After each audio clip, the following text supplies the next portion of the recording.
के 6 बज रहे हैं। वक्त हो चुका है हमारे खास शो का सबका हिसाब होगा। क्या कुछ मदरसे तालीम की आड़ में देश विरोधी गतिविधियां कर रहे हैं? क्या यूपी और नेपाल से सटे कुछ मदरसे खाड़ी देशों से पैसे लेकर देश को तोड़ने की साजिश रच रहे हैं? नमस्कार, आपके साथ मैं हूं करिश्मा और आप देख रहे हैं हमारा ये खास शो डिबेट शो। यूपी के 13,000 मदरसे अवैध पाए गए, इन पर जल्द ही योगी सरकार एक्शन ले सकती है। एसआईटी की जांच में इन मदरसों को लेकर चौंकाने वाले तथ्य सामने आए हैं और बताया ये गया है कि इन मदरसों को अरब देशों से फंडिंग मिली है। अब आरोप जान लीजिए। आरोप ये है कि ये मदरसे फंडिंग की जानकारी नहीं दे सके, किसने कितना पैसा दिया ये नहीं बता सके, जिसके बाद एसआईटी ने यूपी सरकार से इन मदरसों को बंद करने की अब सिफारिश कर दी। क्योंकि चुनाव नजदीक है, लिहाजा विपक्ष को इसमें सियासत नजर आ रही है। विपक्षी दलों का यह कहना है कि बीजेपी की सरकार एक मजहब को टारगेट कर हिंदुओं को खुश करना चाहती है ताकि इसका फायदा चुनावों में उठाया जा सके। क्या वाकई इन आरोपों में दम है या फिर अवैध मदरसों में आतंकी ताकतें सक्रिय हैं? योगी सरकार की इस कार्रवाई में आखिर कितनी सच्चाई है और कितनी सियासत है, इसे टटोलने की कोशिश आज हम करेंगे। हमारे साथ एक बड़ा मेहमानों का पैनल होगा जिसमें हम इस मसले पर चर्चा करेंगे, लेकिन सबसे पहले वो 3 अहम सवाल हम जान लेते हैं जिनके इर्द गिर्द आज की चर्चा रहने वाली है। तो सवाल नंबर 1 जो हम आपको बताने जा रहे हैं वो ये कि अवैध मदरसों में देश विरोधी तालीम दी जा रही है। क्या ये एक बड़ा सवाल बना हुआ है? ऐसा क्यों? जांच में क्यों नहीं दे सके विदेशी फंडिंग का हिसाब किताब? सवाल नंबर 2। अब सवाल नंबर 3 ये है कि अवैध मदरसों पर एक्शन से आखिर सियासी टेंशन क्यों है? इस मसले पर हम विस्तार से चर्चा करेंगे। कुछ खास मेहमानों का पैनल हमारे साथ है, उनसे भी आपका परिचय करवाऊंगी, लेकिन उससे पहले आपको दिखाते हैं एक रिपोर्ट।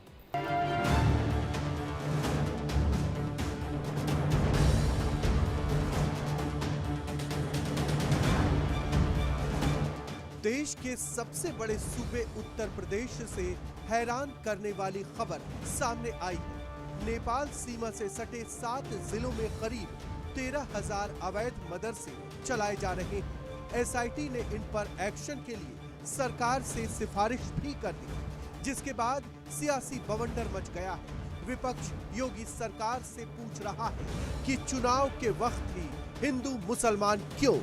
कोई भी देश में शिक्षा व्यवस्था को लेकर के कोई सवाल नहीं है, लेकिन शिक्षा की आड़ में अगर कुछ देश के विरुद्ध गतिविधियां होंगी तो जांचा भी जाएगा और जो दोषी होंगे उनके खिलाफ कार्रवाई भी की जाएगी। जो भी गलत रास्ते अपनाए वो सब सही रास्ते पे आवे, क्योंकि सही रास्ते में उनको भी कोई समस्या नहीं होगी, प्रदेश और देश को भी कोई समस्या नहीं। भारतीय जनता पार्टी अवैध मदरसों के नाम पे लगातार हिंदू मुसलमान करना चाहती है, लेकिन समाजवादी पार्टी वो मुद्दों पे सवाल पूछती रहेगी, मुद्दों से भारतीय जनता पार्टी को भागने नहीं देगी। आपको समझाते हैं कि ये पूरा मामला दरअसल है क्या और जांच में अवैध मदरसों को लेकर क्या खुलासा हुआ है। यूपी में 13,000 मदरसे अवैध पाए गए हैं। एसआईटी की जांच में ये चौंकाने वाला खुलासा हुआ है। एसआईटी ने इन 13,000 मदरसों को बंद करने की सिफारिश की। जांच के दौरान इन पर खाड़ी देशों से फंडिंग के आरोप सामने आए। ये मदरसे कागजात नहीं दिखा सके, बेनामी फंडिंग को लेकर शक गहरा गया, आय व्यय का ब्यौरा नहीं दे सके, जिसके बाद इनके आतंकी गतिविधियों में शामिल होने का शक भी गहरा हो गया। नेपाल से सटे करीब 7 जिलों में ये अवैध मदरसे स्थित हैं। इन पर देश विरोधी साजिश रचने का आरोप है, जिसके बाद 13,000 अवैध मदरसों को बंद करने की तैयारी है।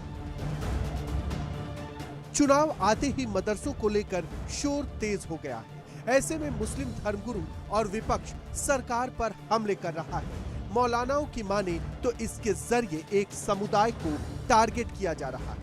संकेत मिला है कि उन अवैध मदरसों को जो है मुस्लिम जो कट्टरपंथी देश है वहाँ से फंडिंग हो रहा है, और यह भी जांच का विषय है कि 13,000 अवैध जो मदरसे हैं बन कैसे गए, किनके सह पे बने। और नेपाल के बॉर्डर पे दिखाया कि कहाँ है मदरसे। आप घुमा फिरा करके मुसलमानों को आतंकी गतिविधियों में घोषित करना चाहते हैं, इसके सिवा कुछ नहीं। जहाँ तक टेरर फंडिंग की बात है तो ये जरूर ये चिंताजनक विषय है। जिस मदरसे को भी इसमें मुलविस पाया जाए तो उनका चेहरा ओपन करना चाहिए, मदरसे का नाम बताना चाहिए, ताकि लोग जो है होशियार रहें। क्या वाकई मदरसों में देश विरोधी ताकतें काम कर रही हैं? आखिर अरब कनेक्शन का क्या है सच, या फिर विपक्ष के आरोपों में दम है? चुनाव सिर पर है, ऐसे में हिंदू मुस्लिम को लेकर शोर तेज हो जाना सवाल तो खड़े करता ही है। आज इसी मुद्दे पर सबका हिसाब होगा। चलिए, तो तमाम मेहमान इस वक्त मेरे साथ जुड़ चुके हैं। आपका सबसे पहले मैं परिचय करवा लेती हूं। आलोक वस्ती जो कि पॉलिटिकल एनालिस्ट है, वो हमारे साथ जुड़ चुके हैं। बहुत स्वागत करती हूं आलोक जी मैं आपका इस पैनल में। इसके साथ साथ तारिक अहमद लारी जी जो कि पॉलिटिकल एनालिस्ट है, वो भी कनेक्ट हो चुके हैं। बहुत स्वागत है तारिक जी। एच.एस. रावत हिंदू धर्म गुरु मेरे साथ जुड़ चुके हैं।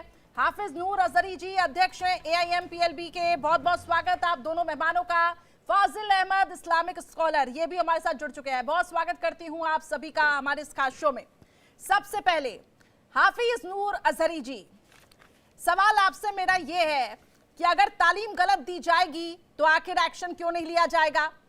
क्या दिक्कत है, मुझे जरा समझाइए। SIT की रिपोर्ट में चौंकाने वाले खुलासे हुए हैं। एक बार फिर से आपको बताती हूं, 13,000 अवैध मदरसे मिले। सर्वे के जरिए यह पता लगाया गया कि जो 13,000 अवैध मदरसे हैं उसमें SIT ने यह कहा है कि भाई इसको बंद करा दीजिए। ऐसे में ज्यादातर मदरसे नेपाल बॉर्डर से जुड़े हुए हैं। साथ ही कई ऐसे मदरसे हैं जो अपने हिसाब किताब का ब्यौरा नहीं दे पा रहे हैं। क्या कहेंगे?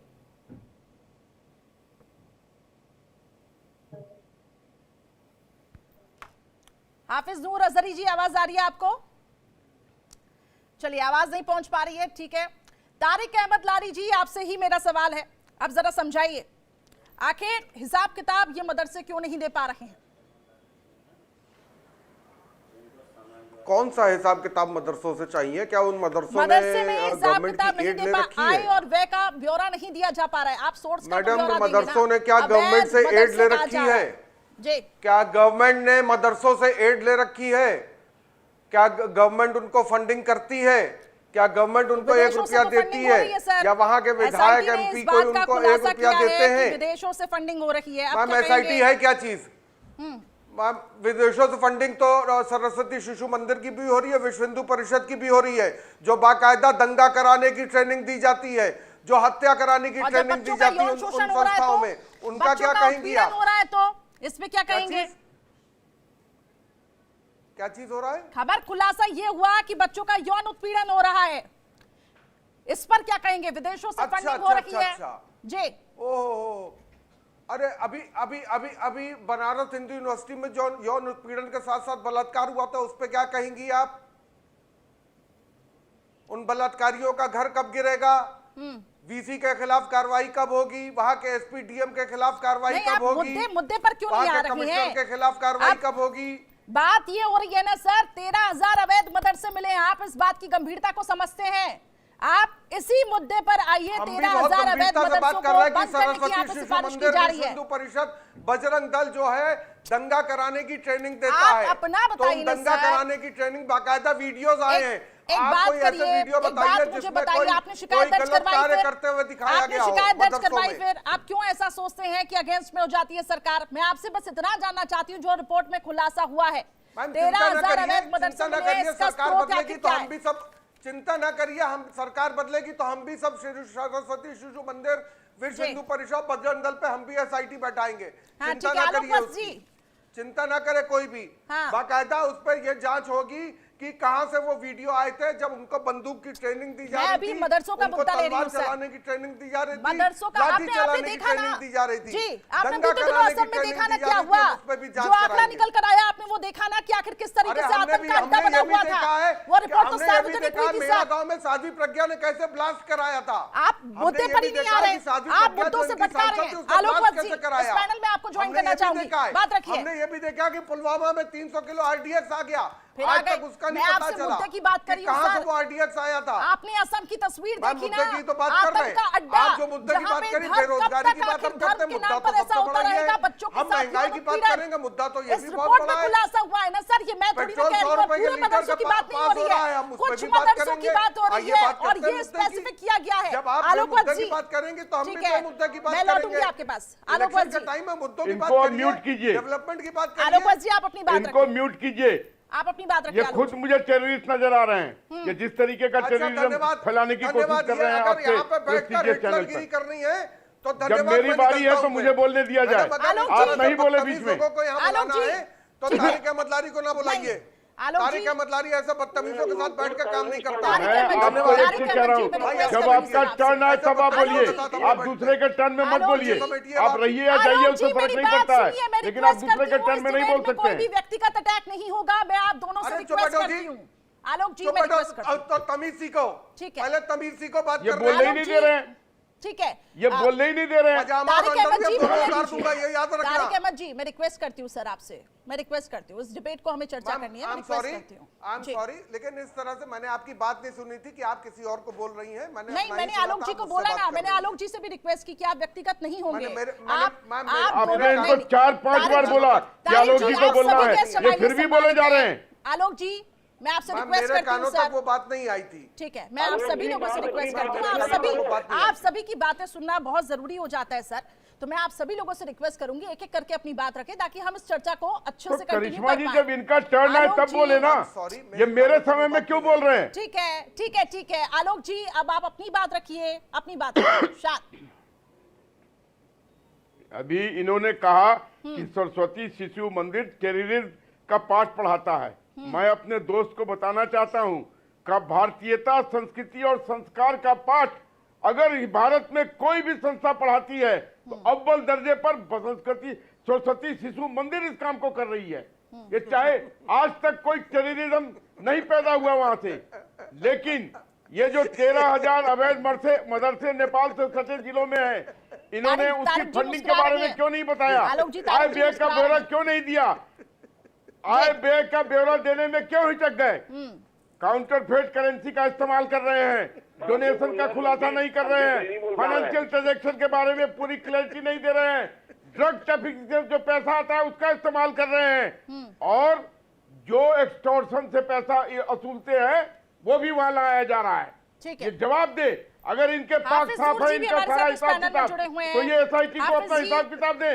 ये तमाम सवाल देखिए आलोक जी ने भी उठाए हैं कि 13,000 मदरसे से गजवाए हिंद का सपना देख रहे हैं जो हम नहीं पूरा होने देंगे। ठीक है आलोक जी, मैं यही सवाल लेकर जा रही हूं। किसी कीमत पर गजवाए हिंद का सपना नहीं साकार होने देंगे। ठीक है आलोक जी, आपके सवालों का जवाब अब हाफिज नूर जी देंगे। हाफिज जी बताइए, मदरसे को लेकर बीच में ना बोलने का, खुद बोल रहे हैं। मेरा टर्न था, मैंने बोल लिया, उनको बोलने दीजिए। अब आपको समय दिया जाता है, बात रखिए।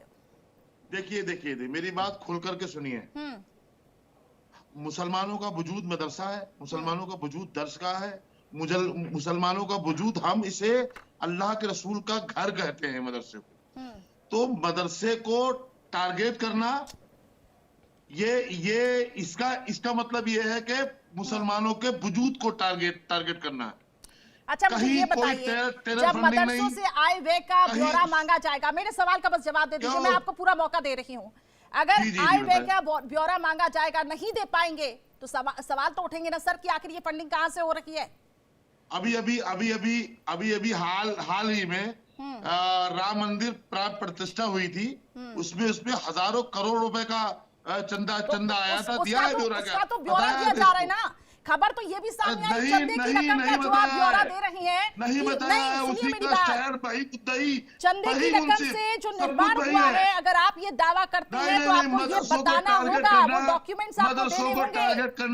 SIT को तो वो डॉक्यूमेंट्स ही नहीं मिले हाफिज नूर जी, SIT को तो वो डॉक्यूमेंट्स ही नहीं मिले ना। आप सुने तो मैं सुने तो। मेरा सवाल यही है बस आपसे, आपने चंदे की रकम का जिक्र किया, ठीक है, अगर चंदे की रकम से निर्माण हो रहा है तो उसका आप ब्यौरा दीजिए, डॉक्यूमेंट्स दीजिए। SIT के पास वो डॉक्यूमेंट्स मिसिंग है, सबके पास ब्यौरा है। हम लोग आपसी इतियाद से, सदका से, ज़कात से, खैरात से चलाते हैं। और वहाँ के बच्चे जो बच्चे जो पढ़ते हैं उनको खाना भी मदरसे में ही खिलाया जाता है लगभग मदरसों में। तो असम में जो हुआ उसकी तस्वीर आपने देखी?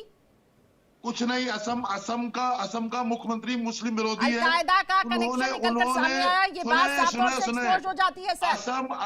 असम के मुख्यमंत्री की बोलचाल देख ले, वो धर्म निरपेक्ष नहीं। अच्छा ठीक है, जिस दिन वो शख्स धर्म निरपेक्ष हो जाएगा, असम के लिए वजूद में नहीं आएगी। मेरी बात सुनिए, मेरे पास कुछ आंकड़े हैं। अलीगढ़ में मुफ्कता अलूम मदरसा है, या 14 बच्चों ने मौलाना पर यौन शोषण का आरोप लगाया, क्या कहेंगे इस पे? मौलाना का नाम भी आपको बता देती हूँ, नौमान गिरफ्तार है ये। अब सुनिए मेरी बात, केरल पुलिस ने मोहम्मद शमीर और मोहम्मद रसलाल हक की मदरसे में आखिर किस तरीके से वहां पे उनके साथ जो वो करते थे बच्चों के साथ, उस पर भी मामला दर्ज किया गया और इस पूरे मामले में गिरफ्तारी हुई। नैनीताल में मदरसा संचालक शारीरिक शोषण, मारपीट, अश्लील फिल्में दिखाना, ये आरोप बच्चों ने लगाया। अब मुझे ये बताइए, अगर बुलडोजर चलता है, जहां तालीम गलत दी जाती है, जहां बच्चों के साथ ये होता है, तो आखिर कार्रवाई क्यों न करे सरकार? सवाल ये है मेरा। ऐसे ही कॉलेजों की, स्कूलों की और जो धर्मशालाएं बनी हुई हैं उनकी, आश्रमों की भी जांच आप करवा लें, सब आ जाएगा सामने। तो फिर दर्द क्यों? अरे जो गलत है वो गलत है। सरकार यौन उत्पीड़न का आरोप आया, उनको जेल हुई, वो जेल गए, और किसी मुसलमान ने उनकी वकालत की हो, किसी मुस्लिम तहरीक ने उनकी वकालत की हो, तो बताएं आप। फिर ओवैसी साहब, आपने अभी कहा कि आखिर मस्जिदों को टारगेट किया जाता है, फिर आप ये कहने लग जाते हैं कि देखिए ये तो छोटा एनआरसी हो रहा है, अगर सर्वे हो रहा है तो दिल्ली में अखूनी वाली मस्जिद का बताइए क्या है? अखूनी वाली बताइए, करिश्मा आप बताइए, दिल्ली में अखूनी वाली मस्जिद का कसूर क्या है बताइए? आप तोड़ दी गई रात में, बताइए आप हमें। क्या बताऊं सर मैं? दिल्ली में अखूंदी वाली मस्जिद तो मेहरौली में, ये तो जांच का सवाल है ना सर। एच.एस. रावत जी कह रही हैं कि फिर आश्रमों की भी जांच होनी चाहिए, फिर आप ब्यौरा रखें, स्कूल कॉलेजों की भी होनी चाहिए, लेकिन मुझे ये नहीं समझ में आता है कि आखिर जब आप लोगों से बात की जाती है मुद्दों पर, तो आप भटकाते हैं, आप फिर एक दूसरे पर आरोप प्रत्यारोप करते हैं। जवाब दीजिए। मदरसों को निशाना बनाए और हम खामोज बैठ करके सुने, ऐसा मैं नहीं बना रही सर, मैं नहीं बना रही। चोट पे देंगे, जवाब आपको देंगे। हाफिज जी, ये मेरे पास सर्वे की रिपोर्ट है।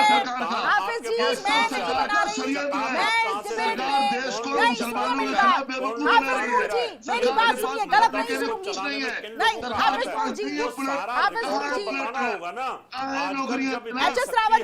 एच.एस. रावत जी एक मिनट सर, एक मिनट, नहीं जवाब का मुझे जवाब दीजिए। एच.एस. रावत जी एक मिनट, एक सवाल का जवाब मुझे देने दीजिए। हाफिज नूर जी, मेरे पास रिपोर्ट है सर, मैं ऐसा नहीं कह रही हूं, इसमें साफ तौर से स्पेसिफाई किया गया है कुछ मदरसे ऐसे हैं, सो आई एम नॉट टारगेटिंग, मेरे ऊपर मत आइए आप। एच.एस. रावत जी, अपनी बात रखें।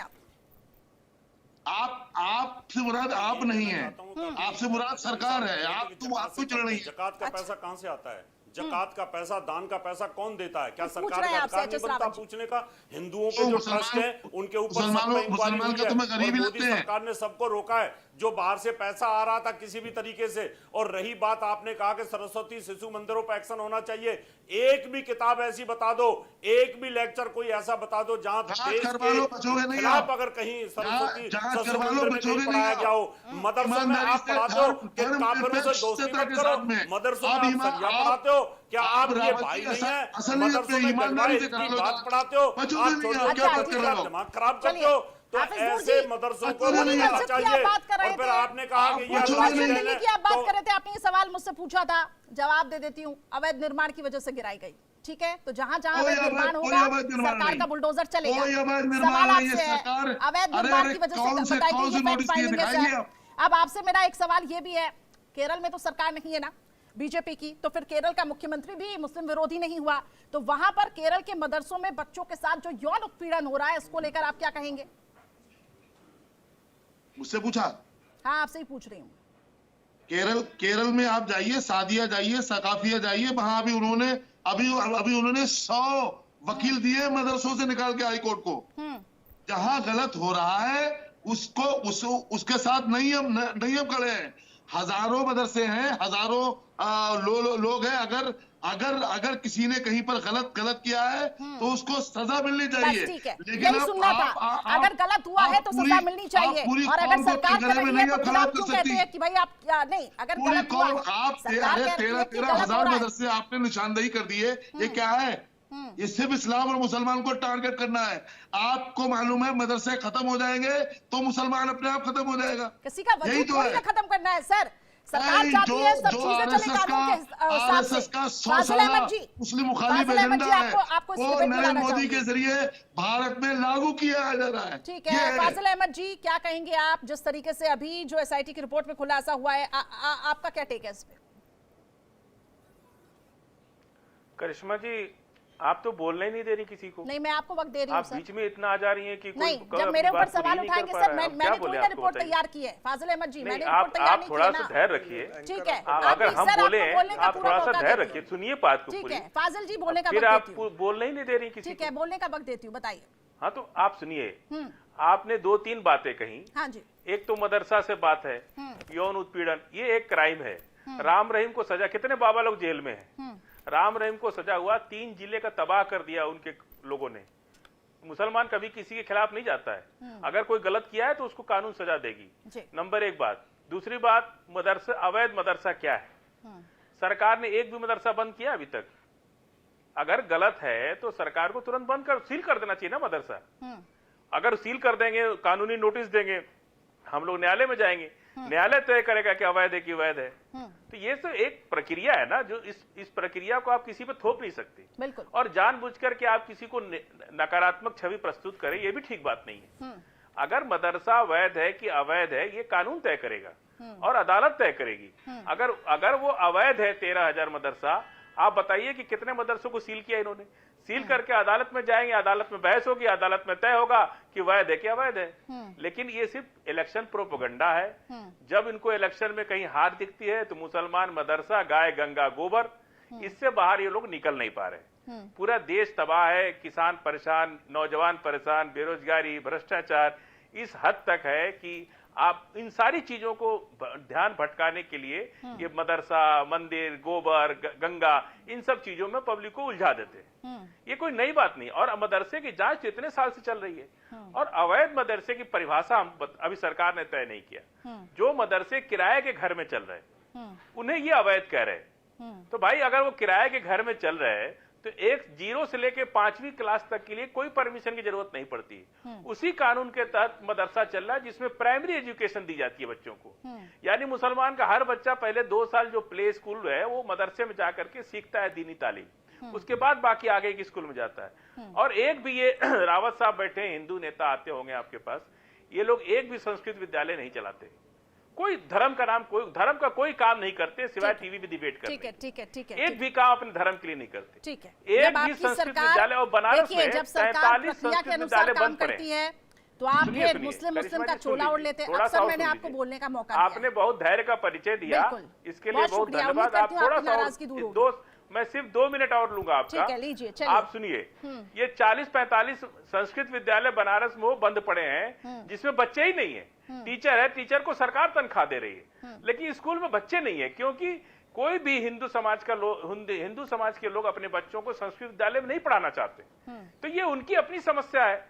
हम अगर पढ़ा रहे अपने बच्चों को दीनी तालीम दे रहे हैं तो उन्हें इस बात की कुंठा नहीं होनी चाहिए कि ये लोग मदरसा में पढ़ा रहे हैं। अरे आप भी संस्कृत पढ़ाइए, आप भी वेद पढ़ाइए, पुराण पढ़ाइए, लेकिन आप तो अपने बच्चों को सेक्रीफाइस नहीं करना चाहते। रावत साहब बैठे हैं, पूछिए इनसे, कैट संस्कृत विद्यालय चला रहे। रावत साहब अभी हमारे साथ जुड़ेंगे। आप अपना कोई काम नहीं करके अगर दूसरा कोई काम करता है तो आप बार-बार उस पर उंगली उठाते हैं। लेकिन मेरा सवाल बस आपसे यही है, जैसा कि आपने यहाँ पे तमाम बातें रखी, मेरा सवाल यही है, तो ठीक है मदरसे चल रही हैं, आप लोग यहाँ पे तालीम दे रहे हैं, तो बस सवाल यही है कि फंडिंग कहाँ से हो रही है। जब ये सवाल पूछा जाता है तो उसमें आखिर इतना क्यों? फंडिंग हम बता रहे हैं। हाँ बिल्कुल बता रहे फंडिंग। देखिए हमारी जब फसल कटती है ना तो फसल का एक हिस्सा पहले मदरसे में जाता है। हमारी आमदनी का 5% पैसा पहले मदरसे में जाता है। हम हर रोज अपने दुकान से अगर 1,000 की कमाई करते हैं तो उसमें 100 रुपया हम मदरसे के लिए दान देते हैं। हर मुसलमान अपनी आमदनी का एक हिस्सा दान देता है, अपने घर में पैसा बाद में लाता है, पहले वो मदरसे में देता है, तब मदरसे चलते हैं। एक मुसलमान ज़कात खैरात पूरी जब तक ईद की नमाज नहीं पढ़ लेगा, जब तक ज़कात और खैरात नहीं दे देगा। ठीक है आलोक जी, क्या कहेंगे आप? इनका ये कहना है कि भाई बात आश्रमों की आ जाती है, बात फिर दूसरे संस्थानों की आ जाती है, क्या कहेंगे आलोक जी?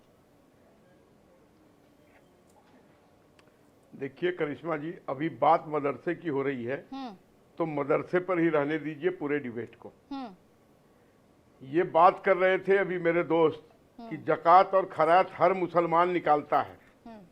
अतीक अहमद भी निकालता था, मुख्तार अंसारी भी निकालता था? जरा जवाब दे दीजिए। और भी कुछ करता था तरीके का यौन शोषण। नहीं, जवाब दूंगा। एक मिनट प्लीज, मुझे बोलने दीजिए। आप जब बोल रहे थे तो मैं आपको सुन रहा था। मेरा आपसे गुजारिश है, मुझे बोलने दीजिए। और अशरफ अजीम जिस तरीके से बच्चियों का यौन शोषण मदरसे से उठाकर करता रहा, वो भी पूरे देश और दुनिया ने देखा। अगर आप मदरसा चलाते हैं, शौक से चलाइए, बिल्कुल चलाइए, आपके अधिकार में चलाने का है।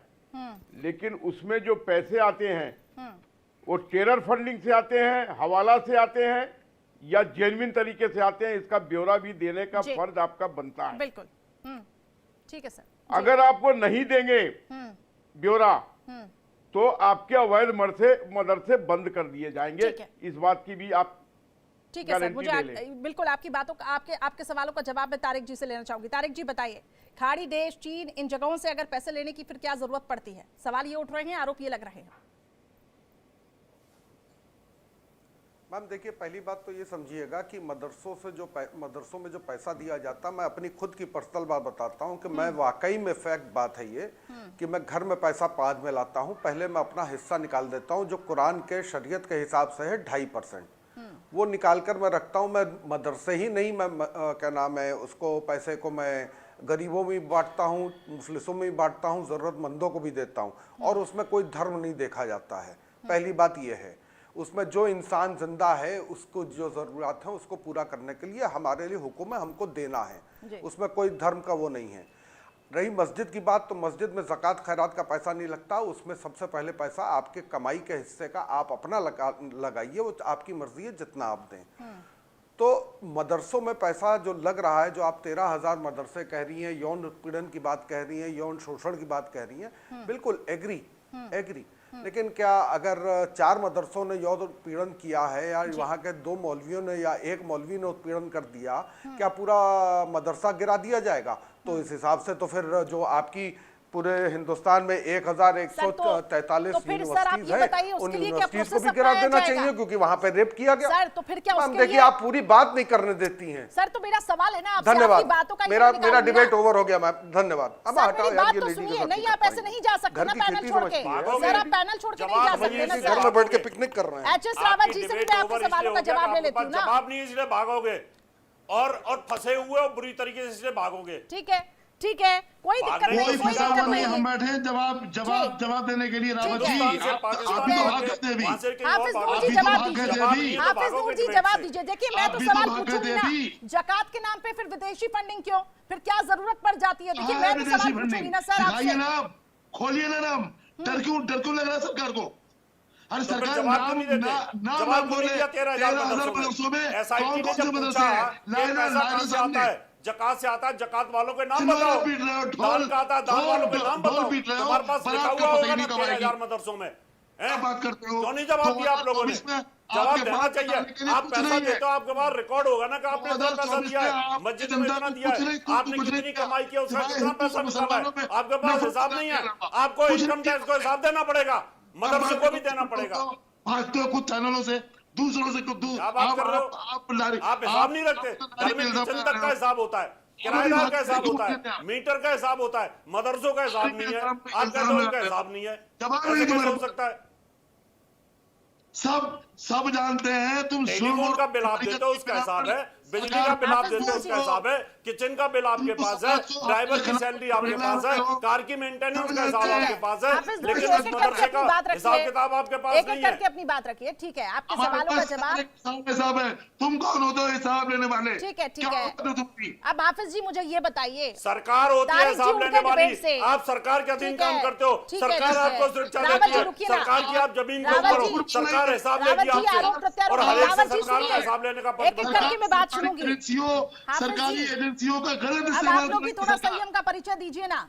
अब तारिक जी देखिए इस डिबेट से चले गए, मुद्दा यही था जब उन्होंने बोला कि मदरसे हम यहाँ पे चला रखे हैं, ठीक है, लेकिन मेरा सवाल बस उनसे यही था कि क्या आपको लगता है एक प्रोसेस अपनाया जाएगा इसके लिए भी? जब असम से ये खबर सामने आती है कि भाई मदरसों में तो देखिए जो कुछ मदरसे, मैं फिर से स्पेसिफाई कर रही हूँ, कुछ मदरसे, जैसा कि रिपोर्ट में ये कहा गया है, मैं नहीं कह रही हूँ, अगर उसमें यह बताया जाता है कि यहाँ पर आतंक की ट्रेनिंग दी जाती है, यहाँ पे कोई ऐसा कनेक्शन है, तो क्या हम वेट करेंगे उस प्रोसेस के लिए कि ठीक है पूरी जांच हो जाए? आखिर जब वहां पर कार्रवाई, अगर बुलडोजर की कार्रवाई नहीं होगी तो फिर क्या ये गलत है? हाफिज नूर अजहरी जी, आपने कहा ठीक है मदरसों में तालीम दी जाती है, अच्छी शिक्षा दी जाती है, बच्चों का भविष्य बनाया जाता है, लेकिन जब विदेशों से फंडिंग होगी, आपके पास जब जवाब नहीं होगा, हिसाब किताब नहीं होगा, तो सवाल तो सर पूछेंगे ना आपसे कि आप ब्यौरा दीजिए, सोर्स दीजिए, कहां से पैसे आए? सुन लें आप, बिल्कुल मौका दे दो। इसमें आपका हमने खिताब सुन लिया, 2 मिनट हमें आप सुन लें जी। देखिए आसाम, पहले मुझे कह लेने दें आप। आसाम के मुख्यमंत्री श्री शर्मा जी, उत्तर प्रदेश के मुख्यमंत्री श्री योगी आदित्यनाथ जी, मैं नाम लेकर कह रहा हूं, और उत्तराखंड के मुख्यमंत्री श्री पुष्कर धामी जी, ये तीनों लोग बड़े हिंदू बनने के चक्कर में, वजीर आजम का चेहरा बनने के चक्कर में, ये लोग मुसलमानों को निशाना बनाए हुए हैं, सरकारी एजेंसियों का नाजायज फायदा उठा रहे हैं।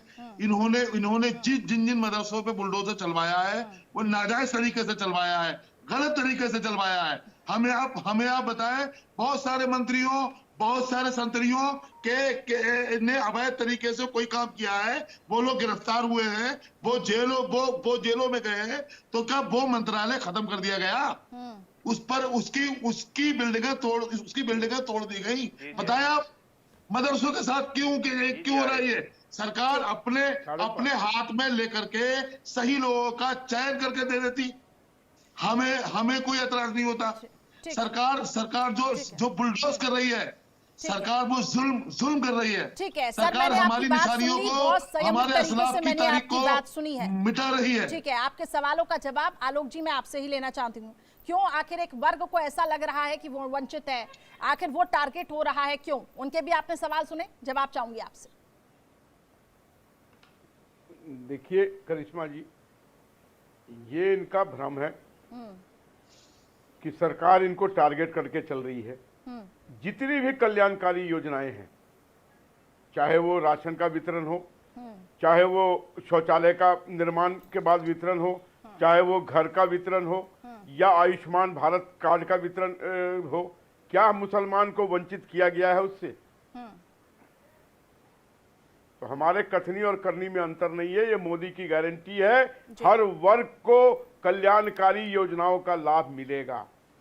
लेकिन अगर इनसे हम बेनामी फंडिंग का आय ब्यौरा मांग रहे हैं, तो इनको तकलीफ क्यों हो रही है? ठीक है, हाफिज जी को जवाब देना चाहिए। ये अपने बुक्स को क्यों दिखाने में हिचक रहे हैं? आलोक भाई और जहां कहीं भी, एक मिनट, जहां कहीं भी इनके कनेक्शन निकले हैं अलकायदा इस तरीके के ऑर्गेनाइजेशन से, तो उस पर जांच से क्यों डर रहे हैं ये? ठीक है, हाफिज जी जवाब दीजिए। हम देश में देखिए टेररिस्ट एक्टिविटी, इतनी बड़ी बात आप बोल रहे हैं जनाब, इतनी बड़ी बात आने देंगे। आलोक जी इतनी बड़ी बात बोल रहे हैं आप कि अलकायदा का कनेक्शन निकला है, और फिर भी सरकार खामोश बैठी है, क्यों? बताइए आप हमें। अलकायदा का मदरसे का अलकायदा से कनेक्शन निकला था। सारे के सारे लोग, आप भी झूठ बढ़ा रहे हो देश को, गलत संदेश दे रहे हो देश को, मुसलमानों की छवि और सभी को दागदार करने का जो आपका षड्यंत्र है वो चला आ रहा है। यही मदरसे हैं लोग जी, जिन मदरसों से मौलाना फजल खैराबादी निकले थे, मौलाना किफायतुल्लाह काफी निकले थे। आपके आबा और अजदाद तो अंग्रेजों के तल में चाट रहे थे। हमारे आबा और अजदाद देश की गंगा जमनी तहजीब को बचाने के लिए अपनी जानें दे रहे थे। हम वो हैं, आतंकवादियों ने हिंदू विहीन कर दिया। इन्हीं मदरसों से जो निकले थे। आप इस तरीके की बातें ना करें। बात रखें। आज के संदर्भ में जो आपके यहाँ से ये चीजें बरामद हुई हैं, वो गजवाए हिंद की तरफ इंगित करती हैं, जो किसी भी कीमत पर हम नहीं होने देंगे। शास्त्री की करवा लो जांच। मैंने कहा ना, आपके मंसूबे को हम कभी भी प्रफुल्लित नहीं होने देंगे, चाहे जो हो जाए। आप गजवाए हिंद का सपना देख रहे हो, आप बच्चों को गजवाए हिंद का सपना दिखा रहे हो। दारुल उलूम से जिस तरीके से हाफिज जी फाजिल जी को भी बात रखने दीजिए ना। फाजिल जी बात रखिए, गजवाए हिंद का कॉन्सेप्ट समझाइए सर। देखिए, अभी अब्दुल करीम टुंडा, अभी एक नाम चल रहा है मीडिया में, अब्दुल करीम टुंडा को 10 साल के बाद अदालत ने बाइज्जत बरी कर दिया। और जब इनको पकड़ा गया था तो कितने आरोप थे, आतंकवादी, एक्सप्लोसिव, कितने मतलब जितने भी आरोप इस देश में लग सकते थे वो सारा अब्दुल करीम टुंडा पे लगा था। और अदालत ने 10 साल उनको जेल में रखने के बाद बाइज्जत सारे केसों से बरी कर दिया। उनकी जिंदगी का जवाब कौन देगा? आप देंगी कि हम देंगे कि रावत साहब देंगे कि वत्स साहब देंगे? किसी को कह देना आसान होता है कि भाई ये तो आतंकवादी है, अल-कायदा से मिले हैं, लेकिन साबित करना बहुत मुश्किल हो जाता है। तो ये बात आप अब अब्दुल करीम टुंडा से ही आपको समझ में आ गया। और राम रहीम, आसाराम बापू आज भी जेल के अंदर है, उन पर 4 साबित भी हो गया। तो ये हम एक दूसरे को ये नहीं कर, हम सब एक भारतीय हैं, समझिए इस बात को। हम लोग एक दूसरे को नीचा दिखाने के लिए, अपनी राजनीति साधने के लिए हम देश का नुकसान कर रहे हैं, एक नफरत माहौल बना रहे हैं देश के अंदर। ये आपकी राजनीति को सूट करता है लेकिन देश के लिए सूट नहीं करता है। आप जिस तरह की नफरत का माहौल देश में बनाना चाहते हैं अपनी राजनीति करने के लिए, ये सब चीज ठीक नहीं है। अरे अल-कायदा और किसी का देश की संस्थाएं बेकार खाली है क्या? एनआईए खाली बैठी हुई है, सीबीआई खाली बैठी हुई है। अगर किसी का कोई कनेक्शन होगा तो क्या वो यूएपीए नहीं, इस देश के अंदर कानून नहीं है, कोई छोड़ेगा कानून? और खास करके मुसलमान के लिए छोड़ेगा क्या? तो जब तक कोई चीज आप साबित करने की स्थिति में नहीं है, 20,000 लड़कों को कोर्ट ने बाइज्जत बरी कर दिया, पिछली सरकारों ने भी उनको टांडा और पोटा में बंद किया था। ये बात कह देना कि अलकायदा मदरसे से निकल रहा है और वहां से निकल रहा है, आज तक पिछले 20 साल के अंदर एक भी कोर्ट में केस साबित नहीं कर सकी। नहीं तो फिर मुझे ये सरकारें नहीं साबित कर पाई, नेताओं की तो बात छोड़ दी। आज टीवी पर डिबेट करना आसान है। ठीक है, नहीं एक मिनट जम्मू आऊंगी। कश्मीर के आतंकवादी कहां से पड़े हुए थे ये तो बता दो। रावत जी आऊंगी आपके पास। फिर सवाल फिर ये भी उठता है ना सर, फिर आप ये कहेंगे जम्मू अदालत की भी कश्मीर तो के आतंकवादी पढ़ाने के लिए प्रज्ञा ठाकुर है ना, पढ़ाने के लिए कर्नल पुरोहित है, प्रज्ञा ठाकुर है, ये लोग कहां से पढ़े थे? और दंतेवाड़ा में 181 हमारे जवानों को शहीद कर दिया, वो लोग कहां से पढ़े? तारिक जी एक बार मेरे साथ फिर से जुड़ चुके हैं। तारिक जी, सवाल मेरा बस यही है कि क्यों आखिर एक वर्ग ऐसा महसूस कर रहा है अल्पसंख्यक की हम वो क्या सरकार की हम क्या समझे, सरकार क्या उनको कॉन्फिडेंस में नहीं ले पा रही है? क्यों हमेशा ऐसा महसूस किया जाता है कि टारगेट हो रहे हैं? कैमरा ठीक करिए। चीज बताऊंगा, अभी जैसे इन्होंने कहा कि आतंकवादियों के साथ संबंध हैं और आतंकवादियों के साथ मदरसे से आतंकवादी पैदा होते हैं। मैम मैंने पहले भी कहा था आरएसएस और बजरंग दल और विश्व हिंदू परिषद और सरस्वती शिशु मंदिर, ये एक फोटो देखिए मैम, बहुत क्लियर फोटो है। हाफिज सईद और वेद प्रकाश वैदिक, ये दोनों साथ बैठ के बात कर रहे हैं पाकिस्तान में। आज तक वेद प्रकाश वैदिक से नहीं पूछा गया कि वो किस लिए हाफिज सईद से मिलने गए थे और उसके बाद पुलवामा अटैक हुआ। वो किसके कहने पर मिलने गए थे ये भी नहीं बताया गया, उसके बाद पुलवामा अटैक हुआ। उसके बाद आके वेद प्रकाश वैदिक से कोई क्वेश्चन भी नहीं किया गया कि क्या हुआ। और आतंकवादी हम हैं, हमारे मदरसों में आतंकवादी पैदा हो रहे हैं और वेद प्रकाश वैदिक बहुत ईमानदार व्यक्ति हैं। कर्नल पुरोहित आतंकवादी हैं, बम फोड़ रहे हैं, कितनी जगह साबित हुआ है। साध्वी प्रज्ञा जो इनकी एमपी थी वो बम फोड़ रही हैं, लेकिन आतंकवादी हम हैं। 99% केसेस में हिंदुस्तान के इस देश के मुसलमान बाकायदा बाइज्जत बरी हो रहे हैं, 20-20 साल जेल में रहने के बाद बरी हो रहे हैं, लेकिन आतंकवादी हम हैं। सर ये कैसे काम हो रहा है मैम? ठीक है, फिर मैं एक ये मैं सिर्फ एक पे इल्जाम नहीं लगा रहा हूं, मैं सब पे इल्जाम लगा रहा हूं। वैदिक दूसरा मदरसों पे जो पढ़ाई हो रही है मैम, जो वेद प्रताप वैदिक पे आपने मदरसों में पढ़ाई हो रही है। सर ये तो पत्रकार है, इंटरव्यू लेने गए थे, इसके बाद आपको भी याद होगा कि कई जो एजेंसियां, इंटेलिजेंस एजेंसियों ने इस बार कई बार पूछताछ की। ये तो आप गुमराह कर रहे हैं ना सर? नहीं आप हंसिए बात, आप उसका के, ये मुझे भी पता है, मैं भी पत्रकार हूं सर। मैम किसी एजेंसी ने उनसे कोई इंटेलिजेंस एजेंसियां पहुंची थी इंट्रोगेशन नहीं किया पूछताछ के लिए। रावत साहब जवाब दीजिए। नहीं किया है मैम, नहीं किया है। जी मैं इनकी हंसी का जवाब देता हूँ, सुनिए। हम आतंकवादी घोषित होते हैं, अरे दाऊद इब्राहिम का क्या हाल हुआ? और जब याकूब मेनन को कोर्ट ने फांसी दी तो 50,000 उनके जनाजे में गया तो भाई है दाऊद इब्राहिम। संसद पर अटैक करने वाले कौन थे? दोबारा संसद पर अटैक करने वाले कौन थे? लोग क्या हाल किया, वहां पर अटैक कौन करने वाले थे? दिल्ली के अंदर बम विस्फोट हुए, उन पर अटैक करने वाले कौन थे?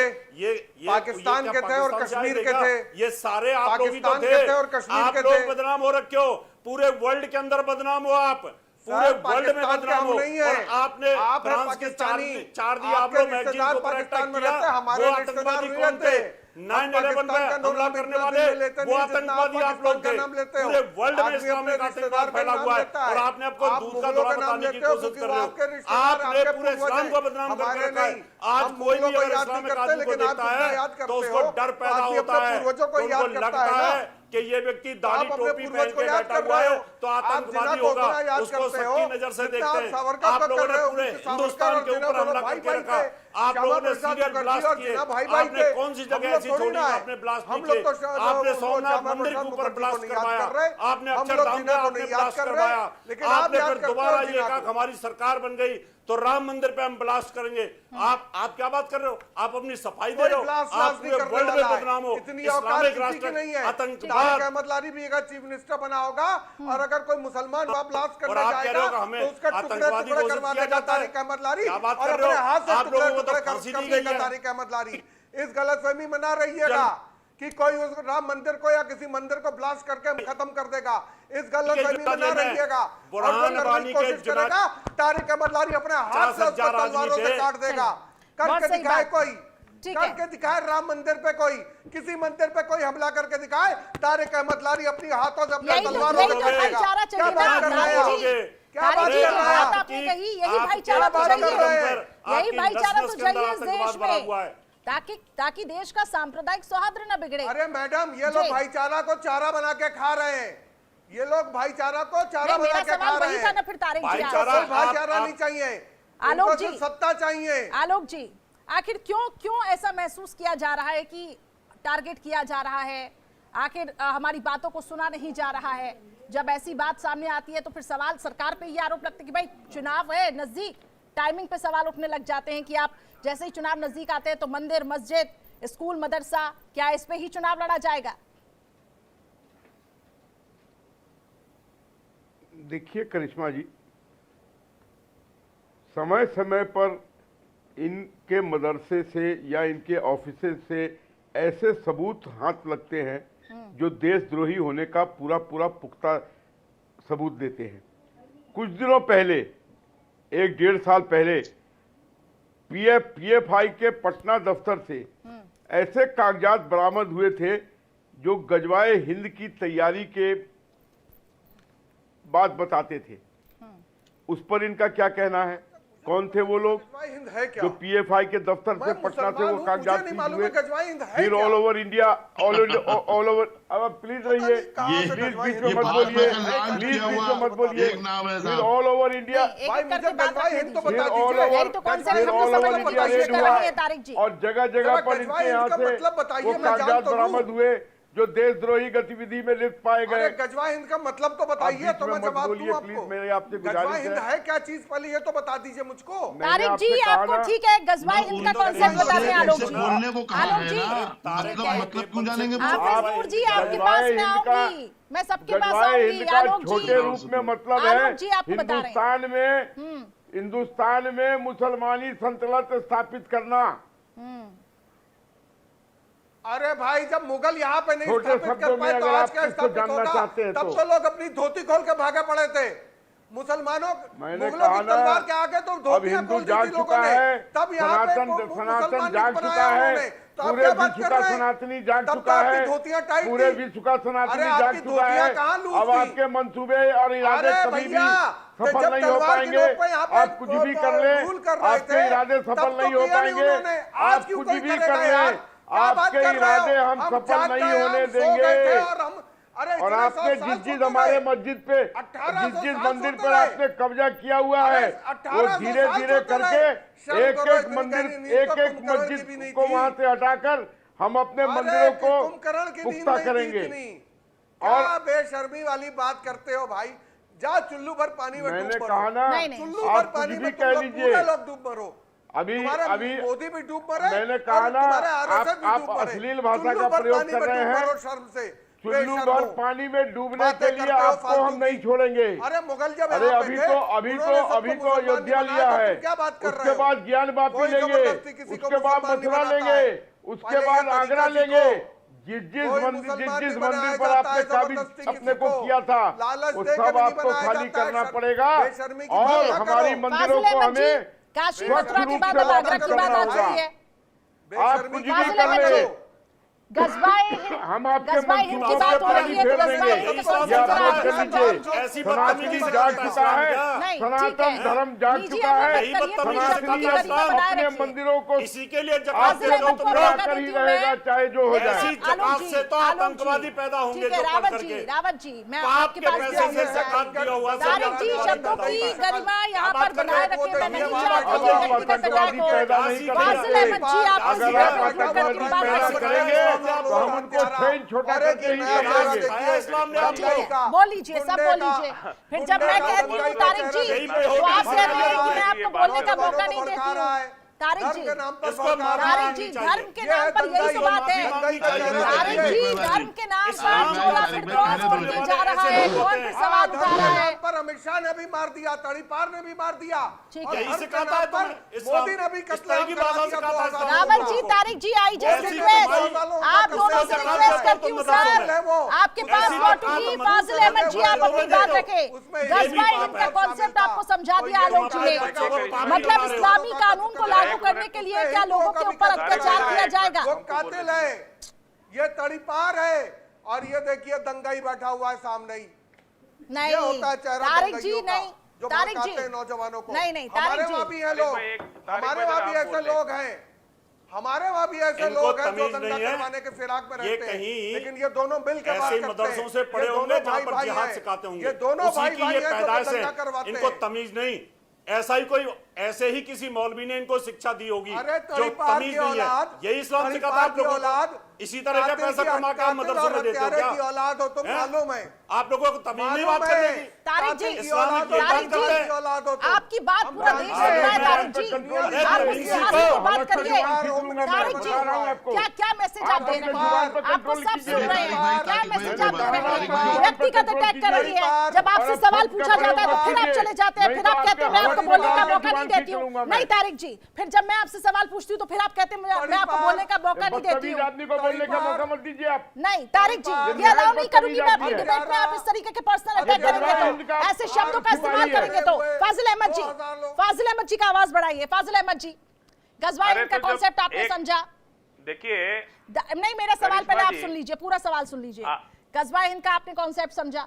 सवाल फिर ये कि दारुल उलूम यूनिवर्सिटी से फिर कितने आतंकी निकलते हैं, फिर सवाल ये अलीगढ़ यूनिवर्सिटी से कितने आतंकी पकड़े गए।